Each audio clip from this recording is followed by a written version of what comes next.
Hello, League of Legends fans alike. It is August 11th, 2023. This is a pretty disappointing, embarrassing story, and one I really don't want to talk about, but I think it's important that everybody, whether you have 2 followers or 2 million, to talk about this because it's something that I feel needs to be addressed on a much higher standpoint. So let's talk about everything surrounding this T1 and the threats against his life and what this could all mean moving forward. So T1 Faker, who is one of the most popular, likable, enjoyable faces of League of Legends, someone who's been around for the very longest time of any active players in the world, he has been threatened yet again with his life being threatened on social media over in South Korea.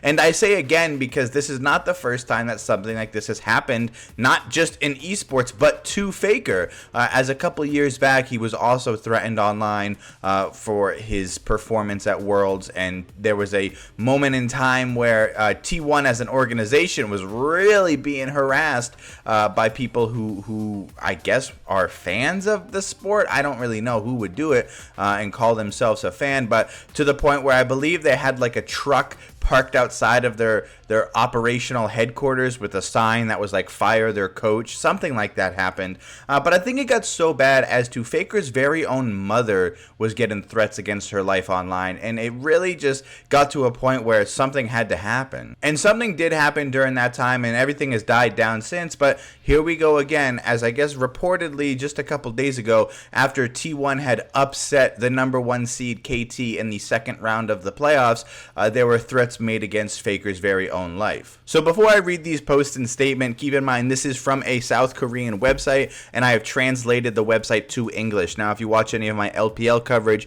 you will be more than aware that the translation from Chinese or Korean to English is not always accurate, and it's not always said word for word as to what they mean. You'll realize that here in a second. But this article reads as follow: according to the police on the 11th, police agencies received a report on the online community DC Inside at around 10 p.m. the day before that a post was posted saying, "I will go to the dormitory of the team, T1, meaning T1, to watch Faker belongs and harm him with a weapon." Now, that belongs is kind of the translation part. I don't think that means anything. I think it was just translation is wrong.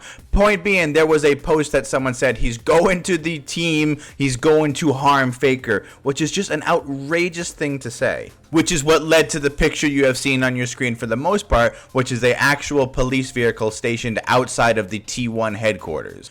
Now, we got response from T1 and the LCK as well. We'll talk about T1's response first as an organization that they said that we are also actively taking care of and responding with very high priority, which is always very nice. And something like this, it's hard to forget that a lot of the times, not talking about Faker, but a lot of organizations and a lot of these places have kids around, right? Some of these players are really, really young. Some of these players that are developing are really, really young players. And you get this idea that you have to have protection from police and that you have to monitor everything inside your own headquarters. It's got to be a very scary thing if you're a 13, 14-year-old kid who is just trying to, play video games or be successful at esports. And now this is the response from the LCK themselves. The LCK will upgrade security for the remaining summer playoffs and finals.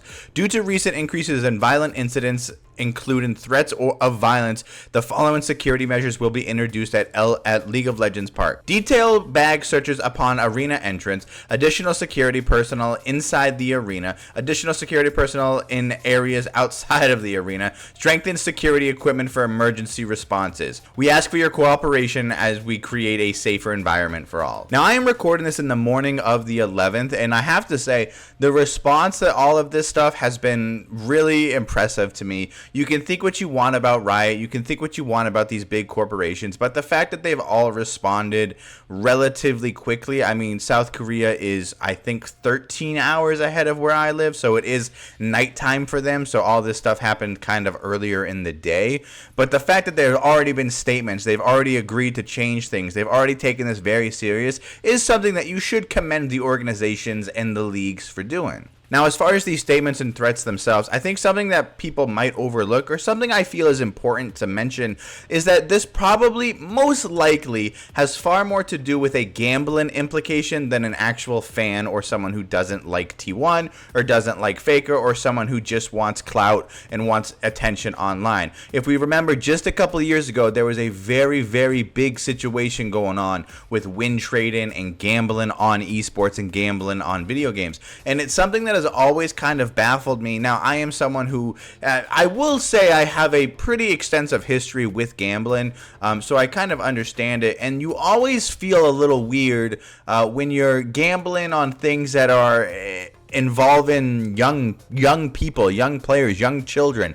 Like we talked about earlier, with the organization probably has some really young talent around these buildings, and it's just something that it's always rubbed me the wrong way that people are gambling on esports that have, you know, no age requirement for these people. But that's pretty much it for today's video, guys. I'm interested in what your thoughts are on gambling in esports. Do you think it should just be taken out of completely? Do you think there should be much more restrictions or requirements to gamble on esports? Do you think the teams should step in and do something? What are your thoughts? Let me know in the comments, and I will see you guys later.